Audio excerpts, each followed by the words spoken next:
Welcome dear student, I am Anil Rai from Genius Classes. आज मैं आपको फिजिक्स में मोस्ट आईएमपी क्वेश्चन डालूंगा जो 100% एग्जाम में आएंगे।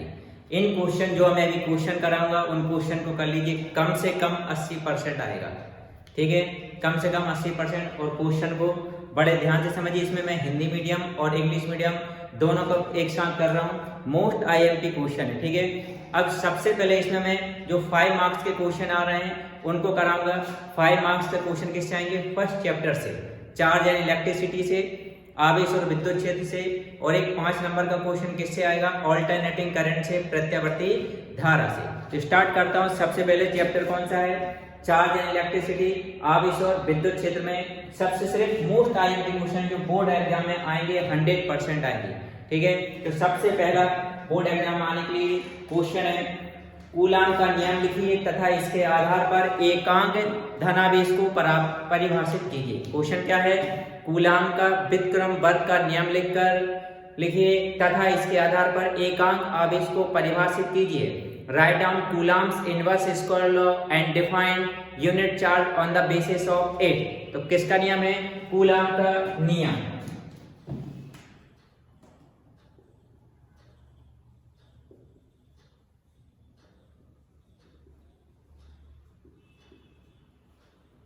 कूलाम का नियम, कूलाम्स लॉ।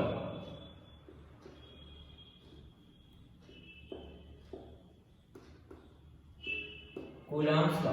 अब समझिए, कूलाम के नियम अनुसार किन्हीं दो बिंदु आवेशों के बीच लगने वाला आकर्षण या प्रतिकर्षण बल उन आवेशों के परिमाणों के गुणनफल के समानुपाती और उनके बीच की दूरी के वर्ग के व्युत्क्रमानुपाती होता है। According to Coulomb's inverse square law, the force of attraction or repulsion between 2 point charge is directly proportional to the product of their magnitude and inversely proportional to the square of distance between the charges। ठीक है, तो यहाँ जो statement बोला मैंने, अब इसको अपने पूरा मैथमेटिकली कैसे लिखेंगे? अब यहाँ पर हम 2 पॉइंट चार्ज ले रहे हैं। एक पॉइंट चार्ज Q1 है और सेकंड पॉइंट चार्ज हमने क्या ले लिया? Q2 ले लिया। इनके बीच में जो डिस्टेंस है उस डिस्टेंस को क्या सपोज कर लिया हमने? R। यहाँ पर लिखा Q1 एंड Q2 2 चार्जेस हो गए, 2 आवेश हो गए। इनके बीच की डिस्टेंस दूरी कितनी है? R। अब इनके बीच लगने वाला जो बल है, फोर्स है, कूलाम के अकॉर्डिंग क्या हो जाएगा? सबसे पहला वाला कमिट स्टेटमेंट क्या है कि जो लगने वाला बल है, जो फोर्स है, इन आवेशों के गुणनफल के समानुपाती। आवेश चार्ज कौन कौन से हैं? Q1 एंड Q2, इनके प्रोडक्ट के प्रोपोर्शनल कर देते हैं। F proportional to Q1 and Q2, तो F समानुपाती हो गया Q1 और Q2। दूसरा क्या हो जाएगा कि स्क्वायर ऑफ डिस्टेंस के इनवर्सली प्रोपोर्शनल रहेगा। जो दूरी दी है इसके वर्ग के व्युत्क्रमानुपाती। जब व्युत्क्रमानुपाती बोलते हैं, इनवर्सली प्रोपोर्शनल बोलते हैं, तो लिखा जाता है 1/r का स्क्वायर। ठीक है, अब ये दो हैं इक्वेशन, इन दोनों को हम कंबाइन करके लिख देंगे। तो लिखा from equation first and equation second, समीकरण 1 व 2 से इन दोनों को कंबाइन करके लिख देंगे। तो दोनों के साथ में क्या है? F प्रोपोर्शनल टू हो जाएगा Q1 Q2 अपॉन में R स्क्वायर। अब ये जब भी प्रोपोर्शनल का सिंबल हटेगा हमेशा एक कांस्टेंट लगेगा, तो F equal K Q1 Q2 upon R square. इसको दे दिया इक्वेशन नंबर 3। क्लियर है ना? अब यहां से हमको मालूम होना चाहिए, हमने एक कांस्टेंट लगाया है तो लिखेंगे इसके बारे में, K is a proportionality constant whose value depends on medium and measurement system. जहां K एक समानुपाती नियतांक है जिसका मान माध्यम और मापन पद्धति पर निर्भर करता है। तो सबसे पहले हम बात करेंगे कौन से सिस्टम में? CGS सिस्टम में। इन CGS पद्धति में किसके लिए कर रहे हैं हम? वायु या निर्वात के लिए। ये भी लिख दे रहा हूं, हमको लिखना पड़ेगा किसके लिए कर रहा है? ये वायु या निर्वात के लिए। फॉर एयर और वैक्यूम, किसकी बात चल रही है? एयर और वैक्यूम के लिए K की जो वैल्यू है कितनी होती है? 1। तो ये हम मान रख देंगे समीकरण नंबर 3 में। तो लिखा फ्रॉम इक्वेशन 3। तो इस समीकरण 3 में K का मान कितना रखेंगे? 1। तो ये बन जाएगा F इक्वल K की वैल्यू 1 रख दी Q1 Q2 अपॉन में R स्क्वायर। अब इधर इसका मात्रक लिखना जरूरी है, तो बल का मात्रक क्या होता है? डाइन। कौन सी पद्धति में? CGS सिस्टम में फोर्स की यूनिट बल का मात्रक कितना रहता है? डाइंग रहता है। ठीक है, ये कौन से सिस्टम में किया अभी हमने? सीजीएस सिस्टम में। अब हम जाएंगे किस सिस्टम में? एसआई सिस्टम में, एसआई पद्धति में। किसके लिए करना है? वही वायु या निर्वात के लिए और एयर और वैक्यूम। तो यहाँ वायु और निर्वात के लिए k की जो वैल्यू रहेगी कितनी रहती है? k equal 1/4 pi epsilon not, इतना पूरा होता है 9 × 10⁹ होता है। ठीक है, ये वैल्यू हम कहाँ पर करेंगे? इस इक्वेशन में हम लिख देते हैं फ्रॉम इक्वेशन 3, समीकरण नंबर 3 से। तो समीकरण 3 में हम ये वैल्यू पुट करेंगे। पहले k को हटा के कितना लिखेंगे? 1/4 पाई एप्सिलॉन नॉट। तो ये देखिए क्या है, f इक्वल इस k को हटा के क्या लिखेंगे? 1/4 पाई एप्सिलॉन नॉट, बाकी Q1 Q2 अपॉन में R स्क्वायर। ये बन गया फार्मूला।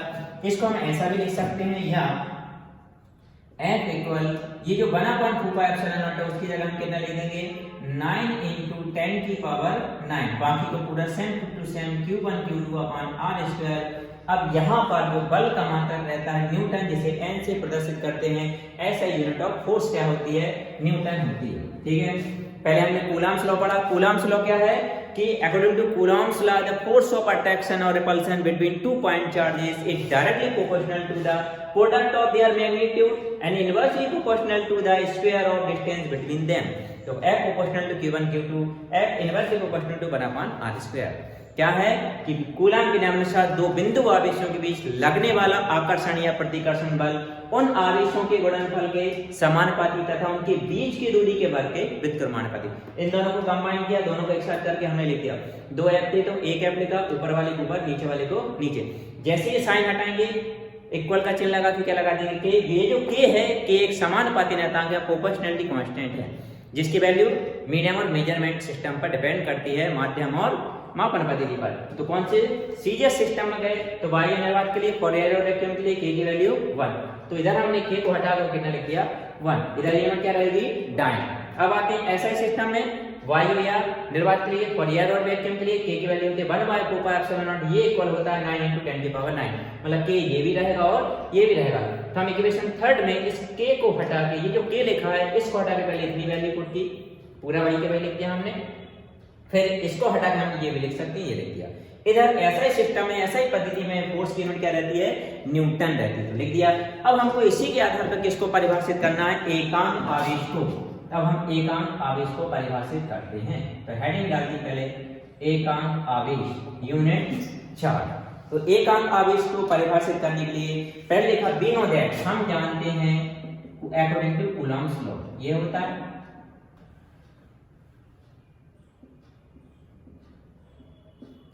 ठीक है, क्या होता है? न्यूटन, मतलब n इसकी यूनिट है। अब यहाँ पर कुछ चीजें हैं जो हम सपोज करेंगे। तो लिखा लेट, माना f की वैल्यू कितनी, सामने जो लिखी नंबर वही का वही लिखेंगे। f इक्वल कितना माना? 9 × 10⁹ न्यूटन सपोज कर लिया। ये जो दोनों चार्ज हैं, तो ये दोनों आपस में कैसे ले लिए? इक्वल। और किसके इक्वल मान लिए हमने? q के। और जो r है, r को हम कितना सपोज करेंगे? 1 सेंटीमीटर। इसको अपन इक्वेशन नंबर 4 दे देते हैं। तो लिखा अब हमने यहाँ पर समीकरण नंबर 4 से, तो लिखा फ्रॉम इक्वेशन 4, समीकरण 4 से ये सब वैल्यू हम पूरी की पूरी इस इक्वेशन में पुट कर रहे हैं। सबसे पहले f, तो f को हटा के हम कितना लिखेंगे? 9 × 10⁹ इक्वल 9 × 10⁹ इंटू Q1 को हटा के क्या लिखेंगे? Q1 किसके इक्वल है? Q के। Q2 भी किसके इक्वल है? Q के अपॉन में R, और R कितना? सॉरी सेंटीमीटर नहीं है, मीटर है। कितना आएगा? 1 का स्क्वायर। सॉल्व करेंगे, ये इससे कितनी बार कैंसिल? 1 टाइम, तो 1 इक्वल Q को Q में मल्टीप्लाई होगा तो Q स्क्वायर, तो Q equal plus minus root, इसका स्क्वायर हटाएंगे तो अंडर रूट लग जाएगा। Q की वैल्यू कितनी आ गई? Plus minus 1। किसको डिफाइन किया हमने? एकांक धनावेश को, यूनिट चार्ज को। एकांक या यूनिट का मतलब 1 होता है, मतलब ऐसा चार्ज जिसकी वैल्यू कितनी होनी चाहिए? 1 होनी चाहिए। 1 आ गया। तो ये कब आया? जब दोनों चार्ज कैसे हैं? इक्वल हैं। कितने डिस्टेंस पर रखे हों? 1 मीटर पे, तो उनके बीच कितना का फोर्स लगेगा? 9 × 10⁹। दोनों इक्वल हैं और लाइक चार्ज है। तो इक्वल और लाइक चार्ज में आपको ये ध्यान रखना है कौन सा फोर्स लगता है? फोर्स ऑफ रिपल्जन लगता है। तो क्या डेफिनेशन बनी? When two equal and like charge are placed in air or vacuum 1 meter apart, then they repel to the force 9 into 10 to the power 9 Newton force, then such charge is known as unit charge. जब दो बराबर और समान आवेश बाह्य या निर्वात में 1 मीटर की दूरी पर स्थित हों तो वो एक दूसरे को 9 × 10⁹ न्यूटन बल से प्रतिकर्षित करते हैं, तब ऐसे आवेश को कौन सा आवेश कहते हैं? एकांक आवेश। क्या परिभाषा हुई कि दो बराबर और समान आवेश बाह्य निर्वात में 1 मीटर की दूरी पर स्थित हों तब वो एक दूसरे को कितने के बल से प्रतिकर्षित करेंगे? 9 × 10⁹ न्यूटन बल से प्रतिकर्षित करेंगे, तब ऐसे आवेश को क्या बोलेंगे? यूनिट एकांक। बिंदु आवेश के कारण विद्युत क्षेत्र की तीव्रता, intensity of electric field due two point charge. Point charge के कारण इंटेंसिटी ऑफ इलेक्ट्रिक फील्ड निकालनी है। पहले मैं डायग्राम बनाता हूं। यहां पर हमने एक पॉइंट O पर एक पॉइंट चार्ज क्या रख दिया है? Q। ठीक है, अब इससे किस डिस्टेंस पर सपोज कर लेते हैं, किस डिस्टेंस पर निकालना है? R डिस्टेंस पर हमको intensity of electric field find out करना है। तो यहाँ पर कोई पॉइंट क्या है? P है। अब हमको जिस पॉइंट पर इंटेंसिटी ऑफ इलेक्ट्रिक फील्ड निकालना है, विद्युत क्षेत्र की तीव्रता निकालनी है, तो वहां पर हमको एक टेस्ट चार्ज रखना पड़ेगा, यूनिट चार्ज रखना पड़ेगा। तो सपोज क्या हमने क्या रख दिया यहाँ पर? Q0 रख दिया। अब ध्यान रखिए इंटेंसिटी ऑफ इलेक्ट्रिक फील्ड ये जो रहती है E इक्वल होता है F/Q0। मतलब ये है इंटेंसिटी ऑफ इलेक्ट्रिक फील्ड विद्युत क्षेत्र की तीव्रता निकालने के लिए सबसे पहले फोर्स निकालना पड़ेगा। तो फोर्स कैसे निकालेंगे? अभी मैंने कूलम्ब्स लॉ से एक्सप्लेन किया था। कूलम्ब्स लॉ के अकॉर्डिंग कूलम्ब्स लॉ इक्वल अभी हमारा क्या था? कूलम्ब का नियम 1/4πε0 Q1 Q2/r²। तो सबसे पहले हम ये फोर्स निकालेंगे, फिर इसमें ये वैल्यू पुट कर देंगे। अपने पास इंटेंसिटी ऑफ इलेक्ट्रिक फील्ड निकल जाएगा बिंदु आवेश के कारण विद्युत क्षेत्र की तीव्रता। तो सबसे पहले अपन थ्योरी में क्या लेंगे?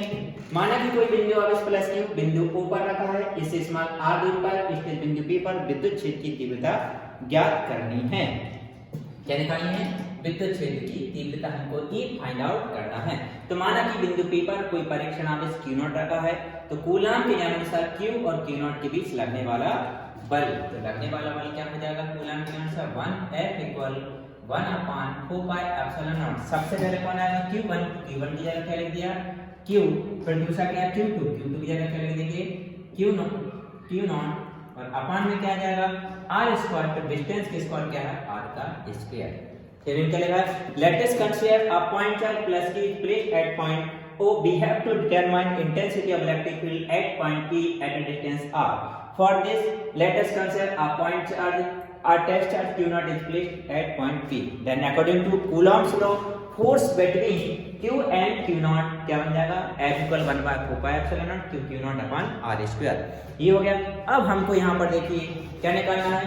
पॉइंट P पर intensity of electric field. Now intensity electric field at point P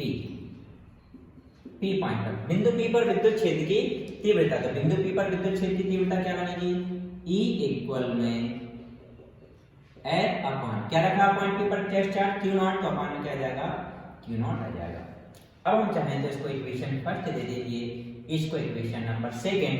तो इक्वेशन फर्स्ट की जो वैल्यू हो वो कहां रख देंगे? इक्वेशन नंबर सेकंड में। तो लिखा समीकरण 1 व समीकरण 2 से, from equation first and equation second. तो दोनों की वैल्यू रख देते हैं। E की जगह हमने E लिखा, तो E इक्वल ये जो F है, इस F को हटा कितना पूरा लिख देंगे हम, तो क्या बनेगा?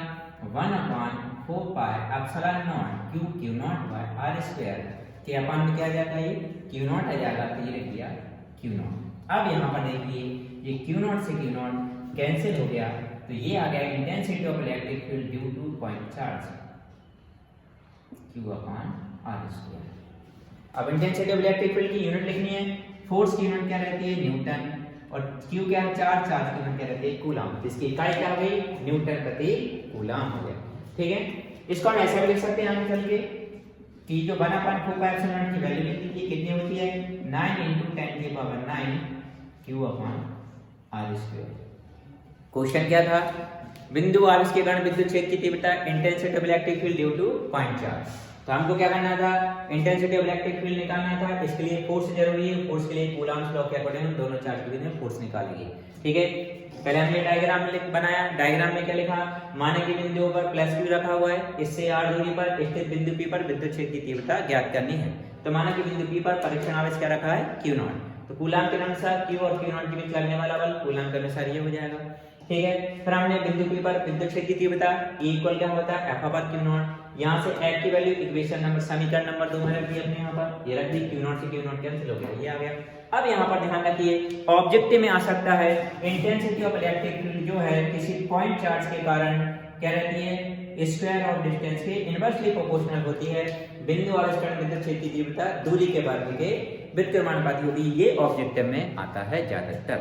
अब हम करेंगे वैद्युत द्विध्रुव की अनुदैर्ध्य या अक्षीय स्थिति, किसकी, वैद्युत द्विध्रुव की। क्वेश्चन क्या आएगा, वैद्युत द्विध्रुव की अनुदैर्ध्य या अक्षीय स्थिति में स्थित किसी बिंदु पर विद्युत क्षेत्र की तीव्रता के लिए व्यंजक ज्ञात कीजिए। इंग्लिश में बोलते हैं उसको एंड ऑन और axial position. Obtain an expression for intensity of electric field in end on और axial position of electric dipole. किसकी, इलेक्ट्रिक डाइपोल की एंड ऑन और एक्सियल पोजीशन का बोलते हैं। ठीक है, तो पहले मैं इलेक्ट्रिक डाइपोल की एक्सियल पोजीशन बना रहा हूं, वैद्युत द्विध्रुव की अक्षीय स्थिति।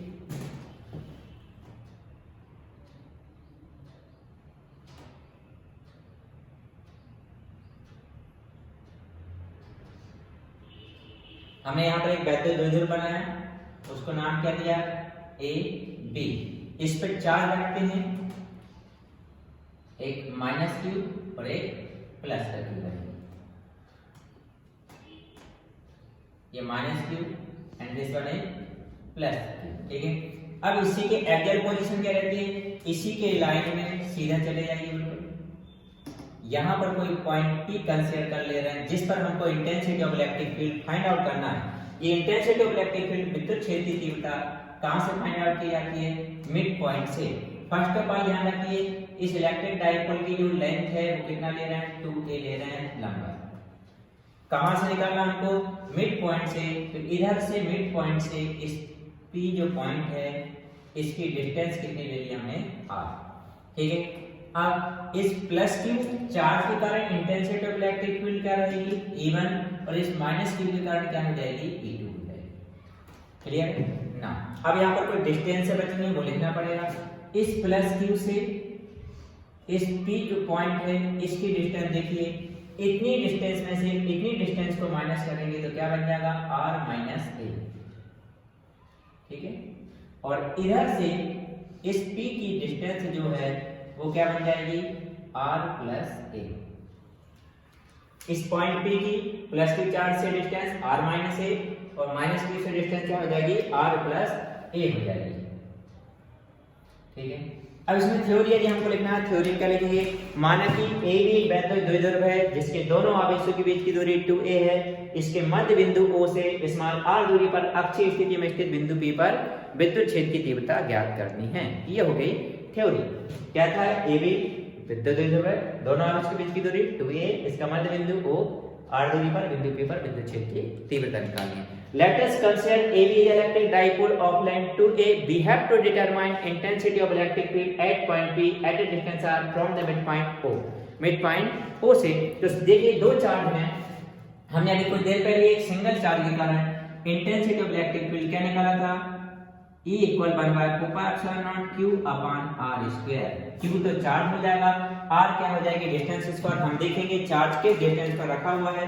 सबसे पहले हम किसके कारण निकालना है, प्लस Q R चार्ज के कारण, प्लस Q आवेश के कारण। तो क्या रहेगा, प्लस Q आवेश के कारण विद्युत क्षेत्र की तीव्रता, intensity of electric field due two plus Q charge. Plus Q के कारण क्या मानी हमने, E1, तो ये हो जाएगा E1 इक्वल 1/4π0, जैसे रहेगा तो लिख दिया 1/4π0 इनटू Q की जगह क्या लिख दिया है, Q लिख दिया, अपॉन में R।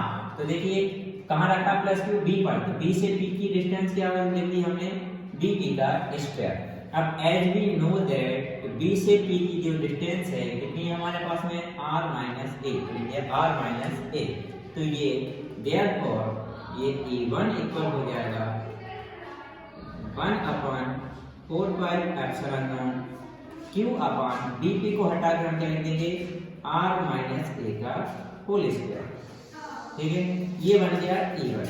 अभी हमने किससे निकाला था, प्लस क्यू के कारण, अब हम किससे निकालेंगे, माइनस क्यू चार्ज के कारण विद्युत क्षेत्र की तीव्रता, intercept electric field due to minus Q. Same यही के फार्मूला की बेस पे माइनस क्यू के कारण क्या है, E2 तो लिखा E2 equal 1/4 pi epsilon not Q upon minus Q कहाँ लगा, A पर, तो A से P तक की डिस्टेंस क्या हो जाएगी, AP, तो ये हो जाएगा AP का स्क्वायर।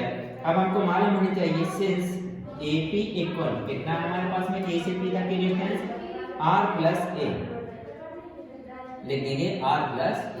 अब इसी को आगे बढ़ा रहे हैं, तो ये बन जाएगा क्या, E2 equal 1/4 pi epsilon not Q upon में AP का स्क्वायर, AP की जगह क्या लिखेंगे, R प्लस A का स्क्वायर। ठीक है, ये हमने E1 और E2 निकाले। अब देखिए डायग्राम में E1 एक ही रेखा में स्थित है परंतु दिशा में विपरीत है, अतः बिंदु P पर परिणामी तीव्रता क्या हो जाएगी, E equal E1 minus E2। Since E1 and E2 lie on the same line but in opposite direction, ये इस डायरेक्शन में, ये इस डायरेक्शन में, ये हो गया रिजल्टेंट। इसमें हम वैल्यू पुट कर दे रहे हैं E1 और E2 की। सबसे पहले कौन है, E1, तो E1 हमारे पास में ये है, तो ये लिखा हमने 1/4 pi epsilon not Q upon R minus A का स्क्वायर, फिर माइनस का साइन, फिर कौन है E2, E2 जगह ये लिखा 1/4 pi epsilon not Q upon R plus A का होल स्क्वायर। ठीक है, अब यहाँ देखिए इसमें ये कॉमन है और क्या कॉमन है, ये कॉमन है। ठीक है, तो सबसे पहले जो कॉमन है इनको बाहर निकालते हैं। कॉमन कौन है, 1/4 पाई एप्सिलॉन नॉट कॉमन है, और क्या कॉमन है, Q कॉमन है, ये Q कॉमन निकाल दिया। जो बचा हुआ है उसको हम ब्रैकेट के अंदर लिखेंगे। ब्रैकेट के अंदर क्या बचेगा, ये अपॉन में तो लिखा 1/1/r माइनस A का square minus 1/r plus A का होल स्क्वायर, ये बचा हुआ है। अब आगे बढ़ाते हैं, इसका एक क्या लिखा 1/4 पाई एप्सिलॉन नॉट Q, इसका मल्टीप्लाई इसमें हो जाएगा, इसका इसमें r प्लस A का होल स्क्वायर बढ़ना हुआ माइनस r माइनस A का इधर हो गया। अब इन दोनों का आपस में मल्टीप्लाई हो जाएगा, तो r माइनस A का होल स्क्वायर का r प्लस A के होल स्क्वायर में मल्टीप्लाई हो गया। अब ऊपर वाला जो दिया है इसको दो तरीके से सॉल्व कर सकते हैं। पहला a square minus b square का फार्मूला अप्लाई कर दीजिए, दूसरा इधर a plus b whole square, इधर a माइनस b का होल स्क्वायर। तो मैं a प्लस b का whole square, a minus b का होल स्क्वायर से इसको सॉल्व करा रहा हूं। 1/4 पाई एप्सिलॉन नॉट Q की जगह Q, इधर a प्लस b का होल स्क्वायर क्या हो जाएगा, a square plus b square plus 2ab, ये माइनस का साइन लगा है ब्रैकेट में, इधर a माइनस b का whole square a square plus b square minus का 2ab। अब यहाँ देखिए दोनों का स्क्वायर है, तो दोनों को होल स्क्वायर करके लिख देंगे r माइनस a और r प्लस a का होल स्क्वायर। अब यहाँ पर हम ये वाला ब्रैकेट ओपन करेंगे, जो माइनस उनको प्लस कर देंगे, 1/4 pi epsilon not Q, bracket open करिए, r square plus a square plus 2ra, minus अंदर जाएगा तो माइनस का स्क्वायर, माइनस अंदर आएगा तो माइनस का स्क्वायर, ये माइनस माइनस क्या हो जाएगा, प्लस का 2ra हो गया। इधर a माइनस b और a प्लस b लग जाएगा तो a square minus b square का होल स्क्वायर। अब यहाँ पर देखिए प्लस का r स्क्वायर माइनस का स्क्वायर प्लस के स्क्वायर माइनस के स्क्वायर से कैंसिल हो गया, ये बन गया 1/4 pi epsilon not Q upon 2ra plus 2ra कितना हो जाएगा, 4ra। इस वाले को सेम ठीक है। अब यहाँ पर हम कलाकारी करेंगे, इस कलाकारी को विशेष तौर पे ध्यान रखना है। क्या रहेगी कलाकारी, देखिए क्या चल रहा है, E इक्वल में 1/4 पाई एप्सिलॉन नॉट जो सेम लिखा, ये जो लिखा हुआ इसको ब्रेक करके लिखेंगे किस तरीके से, 2 into Q into 2a into r upon में r square minus a square का होल स्क्वायर। अब यहाँ देखिए Q की जगह Q है, वहां पर बस 4 को ले जाए 2 कर दे, 2 into 2 4 मिल जाएगा। ऐसा क्यों किया, क्योंकि इलेक्ट्रिक डाइपोल मोमेंट द्विध्रुव भागों रो इक्वल होता है Q into 2a, तो इसको हटाकर हम क्या लिख देंगे, रो लिख देंगे। तो ये E equal 1/4 pi epsilon nought 2, इसको हटा के क्या लिखेंगे, रो r अपॉन में r square minus a square का होल स्क्वायर। ये बन गया एक फार्मूला, इसको हम और आगे बढ़ाएंगे। If dipole is very small, विद्युत द्विध्रुव बहुत छोटा हो, मतलब क्या हुआ कि ये जो A है A less than R then A square can be neglected, मतलब इसको हम क्या कर देंगे, जीरो कर देंगे। A छोटा है R से, तो A स्क्वायर को नगण्य मान लिया, मतलब जीरो मान लिया जाएगा। तो E equal 1/4 pi epsilon nought 2 rho R, इधर से A को हटा देंगे, ये बन जाएगा R स्क्वायर का होल स्क्वायर, तो ये बन गया 1/4 pi epsilon nought 2 rho R upon R की पावर 2 कितने हो जाएगा 4, ये R से कितनी पावर बची 3, तो E equal 1/4 pi epsilon nought 2 rho upon R cube, क्या बनेगा न्यूटन पर कूलम। अब इसकी वैल्यू हम लिख सकते हैं कितना 9 × 10⁹ में लिख सकते हैं। अब इसमें ध्यान रखिए इंटेंसिटी ऑफ इलेक्ट्रिक फील्ड एक डायपोल के कारण, द्विध्रुव के कारण कैसा रहेगा, इनवर्सली प्रोपोर्शनल रहता है, ये भी याद रखना, ये ऑब्जेक्टिव में आ सकता है। ब्रॉड साइड और transverse position of electric dipole, ठीक है, द्विध्रुव की निरक्षीय या अनुप्रस्थ स्थिति। क्वेश्चन कैसे आएगा, obtain an expression for intensity of electric field in broad side और transverse position of electric dipole, ठीक है, विद्युत द्विध्रुव की निरक्षीय या अनुप्रस्थ स्थिति में विद्युत क्षेत्र की तीव्रता के लिए व्यंजक ज्ञात कीजिए। इसी को परपेंडिकुलरली पोजीशन भी बोल सकते हैं, लंबवत स्थिति में। तो सबसे पहले हम इसमें डायग्राम बनाते हैं, कौन सा है, निरक्षीय स्थिति है, ब्रॉड साइड पोजीशन। तो यहाँ पर हमको सबसे पहले किसकी जरूरत पड़ेगी, एक इलेक्ट्रिक डायपोल की। तो ये हमने इलेक्ट्रिक डायपोल ले लिया, तो यहाँ पर ए भी एक इलेक्ट्रिक डायपोल है, इस पे 2 चार्ज प्लेस किए हैं, एक माइनस क्यू रहेगा और एक प्लस क्यू रहेगा, ठीक है। अब इसके किस पॉइंट से, मिड पॉइंट से परपेंडिकुलर डायरेक्शन यदि हम लेते हैं तो वो कौन सी पोजीशन कहलाती है, ब्रॉड साइड पोजीशन कहलाती है, निरक्षीय स्थिति कहलाती है। तो यहाँ पर कोई पॉइंट ले लिया, इस प्लस क्यू चार्ज के कारण यहाँ ये जो पॉइंट लिया है ये P है, इस पे intensity of electric field find out करना है। ये मिड पॉइंट O से किस डिस्टेंस पर है, R डिस्टेंस पर है, और इधर से ये जाएगी। तो इसके कारण जो इंटेंसिटी ऑफ इलेक्ट्रिक फील्ड है, किसके कारण, प्लस क्यू चार्ज के कारण, ये क्या हो जाएगी E1, और माइनस क्यू चार्ज के कारण क्या हो जाएगी E2। अब हमको resultant intensity of electric field find out करनी है, तो ये इन दोनों के बीच में आएगी। तो resultant intensity of electric field को हम डिनोट करेंगे किससे, E से, ये थीटा एंगल रहेगा, ये भी थीटा एंगल रहेगा, ठीक है। थ्योरी में हम क्या लिखेंगे, माना कि ए भी एक वैद्युत द्विध्रुव है जिसके दोनों आवेशों के बीच की दूरी 2a है, इसके मध्य बिंदु O से स्मॉल r दूरी पर निरक्षीय स्थिति में स्थित बिंदु P पर विद्युत क्षेत्र की तीव्रता के लिए व्यंजक ज्ञात करना है। क्या लिखा है, ए भी एक वैद्युत द्विध्रुव है, दोनों आवेश के बीच की दूरी 2a है, मिड पॉइंट और से निरक्षीय स्थिति में बिंदु P पर विद्युत क्षेत्र की तीव्रता ज्ञात करनी है। Let A be an electric dipole of length 2a, we have to determine intensity of electric field at point P at a distance r from the midpoint of electric dipole in broadside position। तो सबसे पहले हम किसके कारण लिखेंगे, intensity of electric field, plus Q charge के कारण, plus Q आवेश के कारण विद्युत क्षेत्र की तीव्रता क्या बनेगी, प्लस क्यू चार्ज के कारण E1, फार्मूला क्या बनेगा 1/4 pi epsilon not q upon distance के स्क्वायर। तो प्लस q कहाँ रखा है, b पर, तो b से p की डिस्टेंस क्या हो जाएगी bp, तो ये बन गया bp का स्क्वायर। Similarly intensity of electric field due to minus q charge के कारण विद्युत क्षेत्र की तीव्रता क्या हो जाएगी, E2 बराबर 1/4 pi epsilon not q upon minus q कहाँ पर प्रेजेंस है, a पर, तो a से p की डिस्टेंस क्या हो जाएगी ap, तो ये हो गया ap का स्क्वायर, ठीक है। अब फ्रॉम फिगर चित्र में देखिए, क्या देखिए, ये जो जितना AP है उतना ही किसके है BP के, तो AP इक्वल क्या हो जाएगा BP हो जाएगा, तो इस AP को हटा के क्या लिख देंगे BP लिख देंगे। तो therefore E2 equal 1/4 pi epsilon not q upon AP को हटा के क्या लिख दिया BP का स्क्वायर।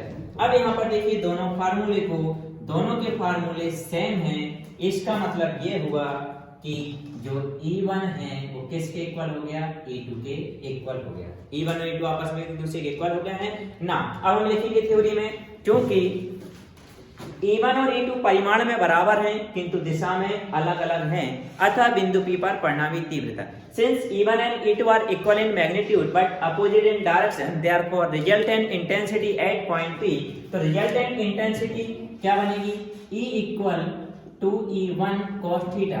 अब यहाँ पर देखिए इस फार्मूले में डायरेक्टली यूज करके बता रहा हूँ, क्योंकि ओनली फॉर बोर्ड एग्जाम के लिए करा रहा हूँ। डिटेल में समझना है तो मेरा दूसरा वीडियो देखिए, उसमें पूरा डिटेल में मिलेगा। ठीक है, तो यहाँ देखिए, यहाँ पर हम वैल्यू पुट कर रहे हैं। इधर क्या आ गया हमारे पास में, E1 आ गया। E1 की वैल्यू हमारे पास में ये है, तो ये हम वैल्यू पुट कर देंगे। तो ये बना E equals two into E1। E1 की वैल्यू कितनी है, ये है, तो ये लिख देते हैं 1/4 pi epsilon not Q upon BP का स्क्वायर इंटू में क्या चल रहा है, cos थीटा। इसको दे दिया समीकरण नंबर 1 इक्वेशन फर्स्ट। अब हमको करना क्या है, इस cos थीटा और ये क्या है BP स्क्वायर, इन दोनों की वैल्यू हमको निकालना है। तो उसको कैसे फाइंड आउट करेंगे, तो यहाँ देखिए हमारे पास में टू ट्रायंगल, एक इस साइड है और एक इस साइड है। इन दोनों ट्रायंगल, कौन कौन सा ट्रायंगल, एक AOP है और एक BOP है। इन दोनों ट्रायंगल में से हम वह ट्रायंगल सिलेक्ट करेंगे जिसमें क्या है, BP है। तो BP किसमें है, इस वाले ट्रायंगल में है, तो लिखेंगे in right triangle triangle BOP। तो क्या लिखा, इन ट्रायंगल BOP, त्रिभुज BOP में इसमें कौन सी थ्योरम अप्लाई कर देंगे, पाइथागोरस। तो पाइथागोरस थ्योरम अप्लाई करेंगे तो क्या हो जाएगा, हाइपोटेनस के स्क्वायर, इसमें कौन है हाइपोटेनस, BP। तो क्या हो जाएगा, BP का स्क्वायर इक्वल परपेंडिकुलर लंब क्या है, OP। तो OP का स्क्वायर प्लस बेस कौन है, OB। तो क्या हो जाएगा, OB का स्क्वायर। इसको अब और आगे बढ़ाते हैं, O से P तक की डिस्टेंस कितनी ली हमने, R। तो ये हो गया R के स्क्वायर, O से B टोटल डिस्टेंस कितनी थी, 2A, हाफ करेंगे कितना हो जाएगा, A। तो ये हमको किसकी वैल्यू मिल गई, BP स्क्वायर की वैल्यू मिल गई।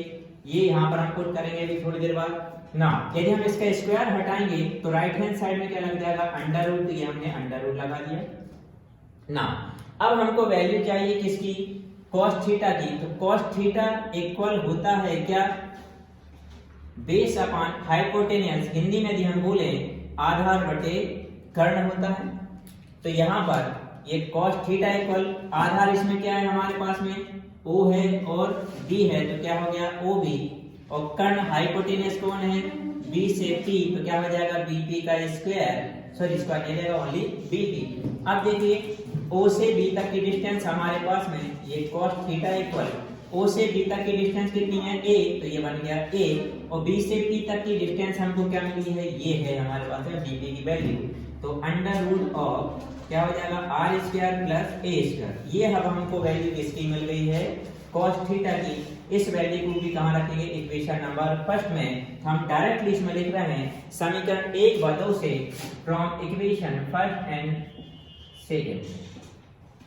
तो चाहे तो हम ऐसे भी लिख सकते हैं, BP स्क्वायर और cos थीटा का मान समीकरण नंबर 1 में रखने पर, putting the value of BP square and cos theta in equation first. तो समीकरण 1 में हम ये वैल्यू पुट करेंगे तो क्या हो जाएगा, E इक्वल में 2 into 1/4 pi epsilon not Q upon क्या है, BP के स्क्वायर। तो BP के स्क्वायर की वैल्यू क्या है, R square plus A square. तो लिख दिया R square plus A square into में कौन है, cos थीटा।